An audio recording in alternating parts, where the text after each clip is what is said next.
Because a dragon's too big for you to slide on, does it make him a bad dragon? So over the course of Fantasy Species Physiology 101, aka the Mating Manual, we've looked at the anatomy of the kobold species, we talked about their upbringing, rearing of children, and dating cultures, and we've done the exact same thing for the changeling. So naturally, let's talk about the dating culture of dragons. And because I felt it was kind of distasteful for just calling the European dragon a dragon, but also changing the name of the Eastern dragon to a sky dancer dragon, and then also having a specific name for the Blitz dragon, I've decided to call the European dragons tanks.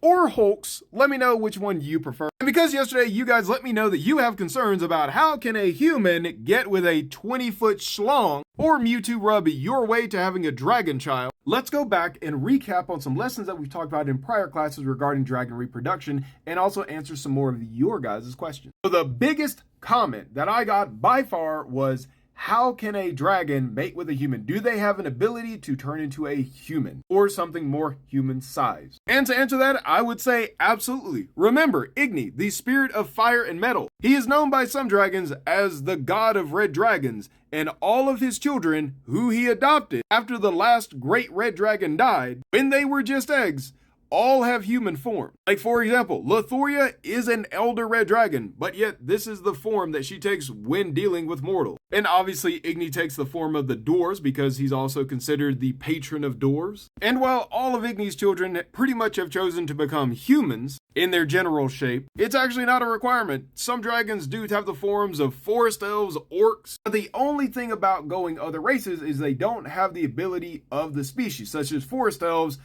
They don't have the ability to actually create the leaflets like a natural forest elf could. Like a great example, if an ice dragon took on the form of an ice elf, they wouldn't be able to form the ice armor. And while they could form the glyphs, they also wouldn't suffer from heat stroke. And the dragons who choose to take on the form of an orc does not have the ability to use Hands of the Ancients. But when we talk about mating, things work a little bit differently, because just because they look like that race does not mean that they possess the same genetic material. No, they still have a ton of wild DNA. And so even if they are a human and they are mating with another human, there is a good chance it will not be a human. There's almost a 90% chance it's either going to be a Jerkeen or the wild DNA is going to take over and turn that baby into something else. But here is something very important with what I said that regards to if they are mating as a different race. For example, if a dragon turns into an orc and makes babies with a human, normally when an orc and a human get together, they create a half-orc. That's not going to happen. There is a 0% chance